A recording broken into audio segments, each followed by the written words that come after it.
కానీ ఈ మధ్య అసలు హైదరాబాద్లో లేకుండా ఢిల్లీకి పరిమితం అయ్యి అక్కడి నుంచి చక్రం తిప్పుతున్నారంటే మీ చక్రం అంటే మీరు ఎవరినైతే టార్గెట్ చేసుకున్నారో ఆ వ్యక్తికి తగిలేటట్టుగా బాణాలు వేయటం ఐడెన్సీకు కరెక్ట్. ఎందుకంటే కొన్ని ప్రత్యేక పరిస్థితుల్లో మీకు తెలిసిందే అనుకోకుండా ఆ ఛార్జ్షీట్లో మిమ్మల్ని కూడా యాడ్ చేయడం జరిగింది.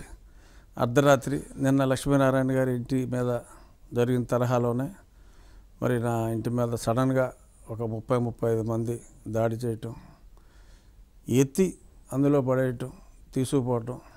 ఆ తర్వాత మరి కొన్ని రెస్ట్రిక్షన్స్ పెట్టారు. ఏం జరిగిందో మరి కాళ్ళు అవి చూపెట్టకూడదు అన్నారు. చూపెట్టాలన్న ఇప్పుడు ఏం లేవు కాబట్టి ఇబ్బంది లేదు. బట్ చాలా చిత్రహింసలకి మరి వాళ్ళు for the first time in the history of independent India ఒక పార్లమెంటేరియన్ మీద పోలీసులు ఆ రకంగా థర్డ్ డిగ్రీ మరి దాన్ని ఒక అధికారి అవడం నాకు బాగా తెలుసు. ఎంక్వైరీ వచ్చినప్పుడు చెప్తాను వాడి పేరు అని. ఇప్పుడు అంటే ఎంక్వైరీలో ఎలాగో చెప్పాలి కదా, సస్పెన్స్ ఉంటుంది కదా అని. అధికారి ఎవడో నాకు బాగా తెలిసిన వాడే. వాడు ఫోన్లో వాడి పైవాడికి చూపెట్టి వాడు ఆ పైవాడే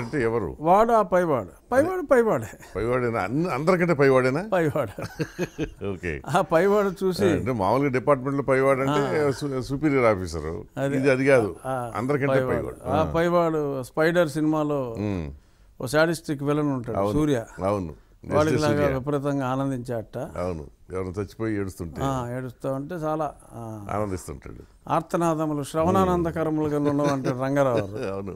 మాయాబజార్లో అలా ఆనందించి సరే ఇంకా వాయించుకోండి అన్నాడని చెప్పి తెలిసింది మనకి. మన ఇన్ఫార్మర్స్ మనకు ఉంటారు కదా. బట్ ఇతను ఫోన్ పెడతాం, అది అంత బాధలోనూ నరకవేదన అనుభవిస్తా నేను చూసా.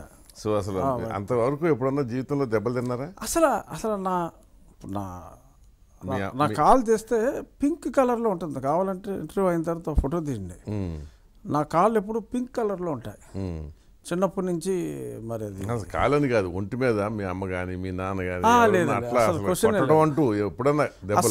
అసలు నా ఒంటి మీద ఎప్పుడు కూడా అసలు నేను ఎప్పుడు కూడా స్కూల్లో చదువుకున్నప్పుడు కూడా ఎప్పుడు ఫస్ట్ క్లాస్ డిస్టింక్షనే కాబట్టి మాస్టర్తో కొట్టించుకునే అవసరం రాలా. తల్లిదండ్రుల దగ్గర అసలు రాలేదు.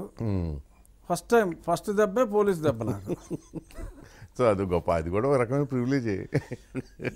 ఎంపీ అయ్యుండి కొట్టించుకోవడం అంటే అది ఒక రికార్డులో మిగిలిపోయింది. రికార్డులో మిగిలిపోయింది, అందులో ఎటువంటి సందేహం లేదు. మరి ఇప్పుడు దాకా ఏదో మామూలుగా నాకు అసలు సినిమాల్లో ఎవరినైనా కొడితేనే నాకు చాలా బాధ అనిపిస్తుంది. అటువంటిది నేనే కొట్టించుకుంటానని ఎక్స్పెక్ట్ చేయాలి. ఆ కొట్టుడు మామూలు కొట్టుడు కాదు.